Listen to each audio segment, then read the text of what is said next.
We guide you through how to hide your game activity on Discord using PC, making sure no one can see what you're playing. First thing to do is to open your Discord on your computer, then click the gear icon at the bottom left to open user settings.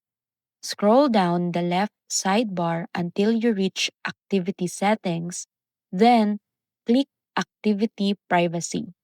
Here, simply turn off the switch labeled display current activity as a status message.